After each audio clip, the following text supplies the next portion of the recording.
As you know, the finance minister laid out the economic plan for the government for the next 5 years, and he's highlighted three pillars for that plan. The first being an equilibrium, the second point being stable growth or sustainable growth, and the third being equitable distribution of resources. But perhaps the most important message was the independence of the central bank and maintaining fiscal discipline. He did say that the foremost target for the government is reining in inflation. That, as you know, has been affecting prices here, have been rising by almost 16%.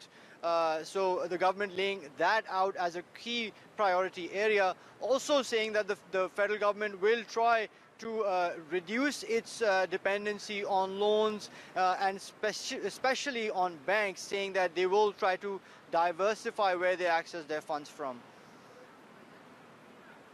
Now, some of the top bank leaders were there, heads of business, other decision makers were at the presentation. What were their reactions?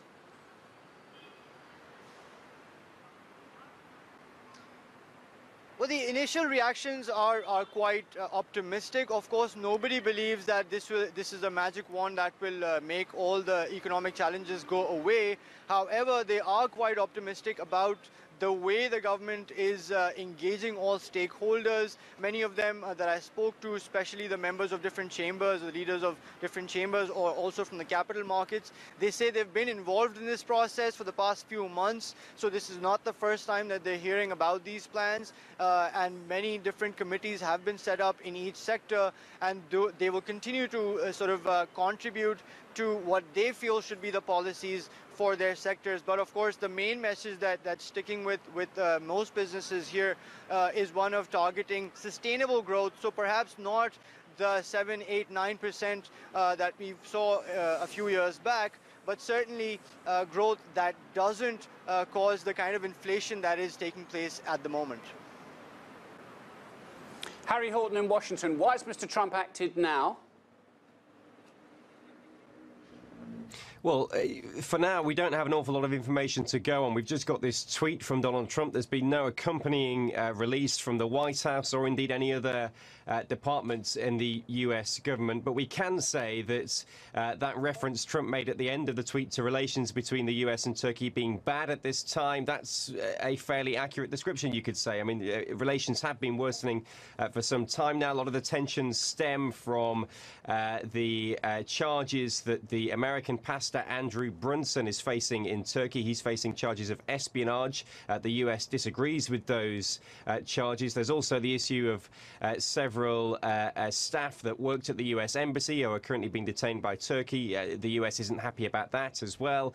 And then more broadly, there are key foreign policy differences towards Syria, for example, and there's a lot of unhappiness in the US Congress and reluctance to approve the sale of US-made fighter jets to Turkey. So, look, these diplomatic tensions have been bubbling for some time now, and it's clear that Donald Trump has spotted an opportunity to try and, in his view, hurt Turkey economically, and he appears to have authorized his government to exercise that opportunity. Well, it's extraordinary, isn't it? It isn't really accurate to say unprecedented, I suppose, not when you're talking about Donald Trump, but it is extraordinary that a diplomatic difference between nations, and he's taken to economic weaponry.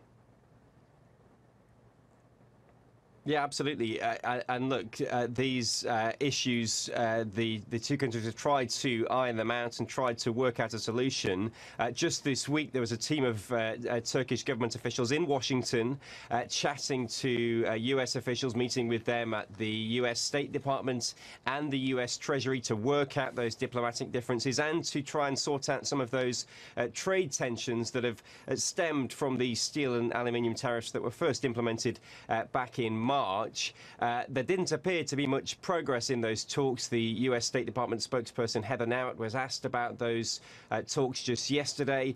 She said that she would only define progress on those talks if that pastor, Andrew Brunson, was released.